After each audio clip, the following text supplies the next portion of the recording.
Good morning student. जैसा कि आप जानते हैं कि समय समय को अगर हम शब्दों के द्वारा पढ़ें या अपने व्याकरण में पढ़ें तो उसे हम कहेंगे काल। काल अर्थात समय का बोध कराने वाले को हम काल कहते हैं। अब उसी हिसाब से अगर मैं ये कहूँ कि श्याम विद्यालय चला गया, श्याम विद्यालय जा रहा है, श्याम विद्यालय जाएगा, ये तीनों बातें कहीं ना कहीं हमारे तीन समय का बोध कराती हैं। अब वो तीन समय आपके क्या हैं, अर्थात वो ही हमारे काल के भेद हैं। अब काल के भेद के साथ साथ हम इस चीज़ों से पहले आएंगे कि काल हम किसे कहते हैं। तो बच्चों, यहाँ पर काल हम उसे कहते हैं कि जिस क्रिया के रूप में या क्रिया के जिस रूप में हमें काम के होने का बोध होता है या जिस समय में होने का बोध हो उसे हम काल कहते हैं। और काल को हमने तीन भागों में बांटा है: भूतकाल, वर्तमान काल, भविष्य काल। अब इन तीनों कालों को, ये तीनों काल ही हमारे समय चक्र हैं और समय के साथ साथ ये हमें चलना सिखाते हैं कि किस समय में हमने, आप इसी के साथ अपने कार्यों का। तो बच्चों, कि काल के तीन भेद होते हैं: भूतकाल, वर्तमान काल और भविष्य काल। ये तीनों ही काल हमें किस किस समय में हमने कौन से कार्य किए या किसी के कार्य का बोध या किसके द्वारा किया गया कार्य का बोध। इसी तरह काल यानी कि समय में, हर एक समय में हमने अलग अलग कार्य को किस प्रकार से किया है, ये हमें उन सभी का बोध करवाता है। और इसी प्रकार से हम सर्वप्रथम जानेंगे कि भूतकाल।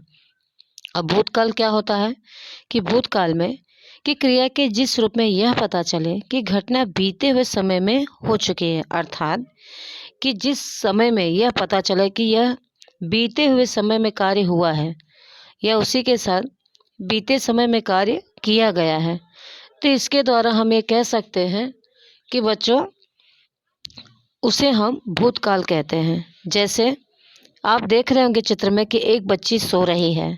अब बच्ची में मैं यहाँ पर उन्नति को ले लेती हूँ या फिर अंशिका को ले लूँ या समीक्षा को ले लूँ, तो ये सभी बच्चियाँ क्या हो रही हैं, सो रही हैं, यानी कि राधिका सो चुकी थी। फिर यहाँ पे हम फातिमा को ले लेते हैं, आतिफा को।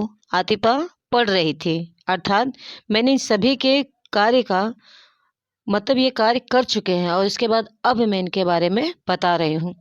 तो कहीं ना कहीं ये कार्य सर्वप्रथम हो चुके हैं और अब मैं उसका अगर बोध करवाती हूँ तो ये क्या हुआ, यही है ना, जिस समय में जो कार्य का बोध हो चुका है, यानी जिस क्रिया के जिस रूप में वो घटना यानी ये सारी बातें हो चुकी हैं, उसे अगर मैं इस समय में आपको बताती हूँ या उसका बोध करवाती हूँ तो उसी को हम भूतकाल कहते हैं।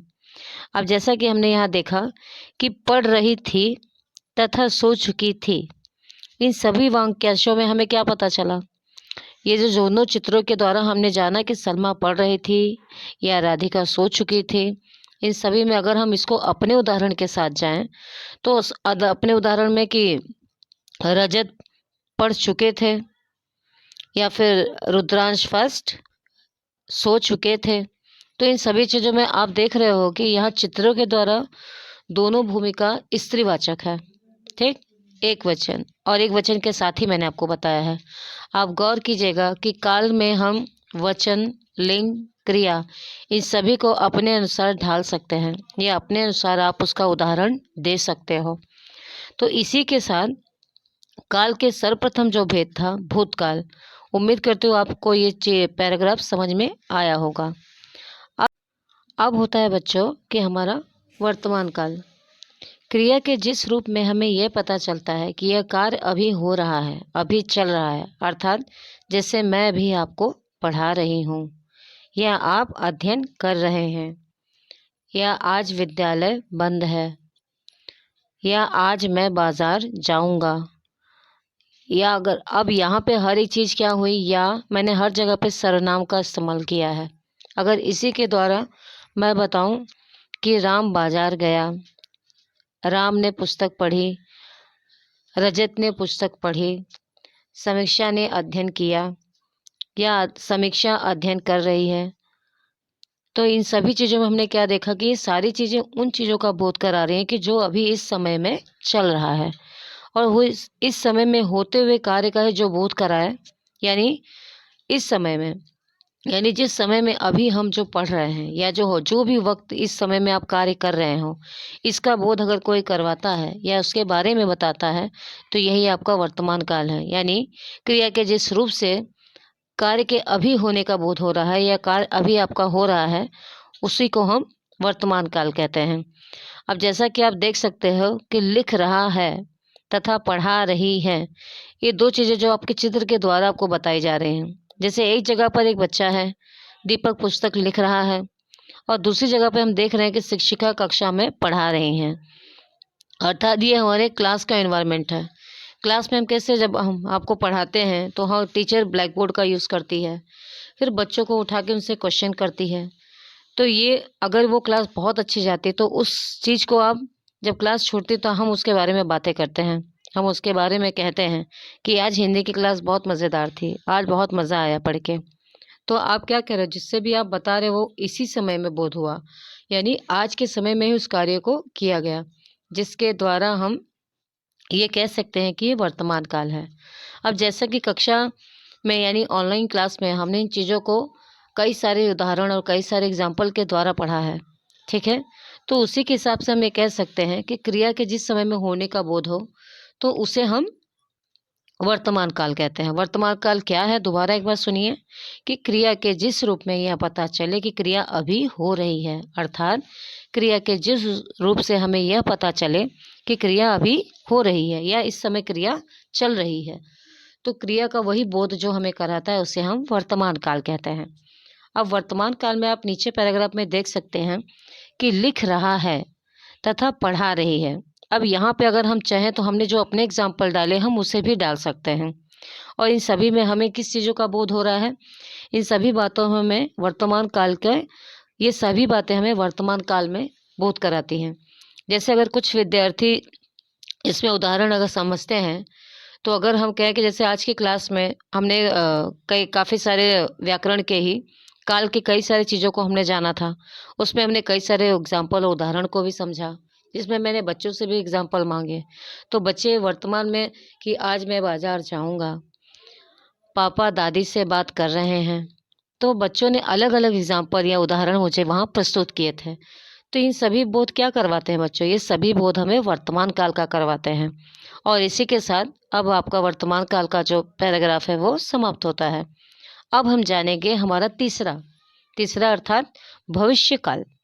अब भविष्य काल अर्थात फ्यूचर टेंस। इसमें हम कह सकते हैं कि क्रिया के जिस रूप में यह पता चलता है कि क्रिया आने वाले समय में होने वाली है, तो उसे हम भविष्य काल कहते हैं।